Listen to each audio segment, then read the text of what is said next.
Hi friends, আমি তৃষা। আজকে আমি বানিয়ে নেব সর্ষে পাবদার ঝাল।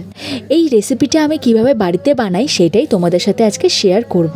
প্রথমে পাবদা মাছটাকে আমি ধুয়ে পরিষ্কার করে নুন হলুদ মাখিয়ে নিয়েছি। এরপরে আমি নিয়েছি 2 টুকরো করে কাটা বেগুন, 2 টুকরো করে কাটা আলু, টমেটো কুচি, কাঁচা লঙ্কা চেরা আর নিয়ে নিয়েছি পেঁয়াজ কুচি। এরপরে নিয়ে নেব মেন ইনগ্রিডিয়েন্টস, সেটা হচ্ছে একটা পাত্রের মধ্যে আমি সামান্য গরম জল দিয়ে তার মধ্যে দিয়ে দেবো সর্ষে পাউডারটা। সর্ষে পাউডারটা ভালো করে ভিজিয়ে নেব। এরপরে গ্যাস জ্বালিয়ে গ্যাসের মধ্যে বসিয়ে দেবো কড়াই। কড়াইটা গরম হয়ে গেলে দিয়ে দেবো রিফাইন্ড অয়েল। অয়েলটা গরম হয়ে গেলে দিয়ে দেবো সামান্য পরিমাণে 1 চিমটে নুন, যাতে মাছগুলো না ভেঙে যায়। এরপরে আমি একে একে পাবদা মাছগুলো ভেজে নেব। ভেজে তুলে নেব মাছগুলোকে আমাদের কড়া করে ভেজে নিতে হবে। এরপরে মাছ ভাজার তেলে ফোড়নের জন্য আমি দিয়ে দেবো সামান্য 1 চিমটে পরিমাণে কালো জিরে। কালো জিরেটা স্মেল আসা অবধি অপেক্ষা করব। কালো জিরে দিয়ে স্মেল আসলে দিয়ে দেবো আলুর টুকরোগুলো দিয়ে আমাদের ভালো করে ভেজে নিতে হবে। আলুগুলো আমাদের ভালো করে ভাজা হয়ে গেলে দিয়ে দেবো 2 টুকরো করে কেটে রাখা বেগুনের টুকরো। বেগুনগুলো দিয়ে আমাদের প্রায় 2 থেকে 3 মিনিট বেগুনটা দিয়ে ভালো করে ভেজে নিতে হবে। তারপরে দিয়ে দেব সামান্য পরিমাণে নুন। এখানে নুনটা আমি একটুখানি স্কিপ করে গেছি। তারপরে দিয়ে দেবো পেঁয়াজ কুচিটা দেওয়ার পরে ভালো করে ভেজে নেব।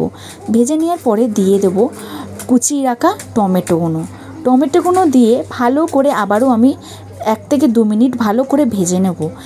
দিয়ে টমেটোটা গলে আসলে দিয়ে দেবো হলুদ গুঁড়ো দিয়ে তারপরে আমি দিয়ে দেবো ধনের গুঁড়ো, জিরের গুঁড়ো দিয়ে ভালো করে আলু বেগুন সব মশলাগুলোকে একসাথে কষিয়ে নেব। তারপরে দিয়ে দেবো চিড়ে রাখা কাঁচা লঙ্কা। তোমরা এখানে তোমাদের মতন ঝাল অনুযায়ী ঝাল দিতে পারো। এরপরে দিয়ে দেবো ভিজিয়ে রাখা সর্ষে পাউডারটা দিয়ে ভালো করে নাড়াচাড়া করিয়ে নেব। সব একসাথে মিশ্রণ হয়ে যাওয়ার পরে দিয়ে দেবো সামান্য পরিমাণে জল। এখানে জলটা তোমরা তোমাদের পরিমাণ মতন দিতে পারো। আমি এখানে বেশি ঝোল খাই, তার জন্য আমি এখানে বেশি ঝোল দিয়েছি।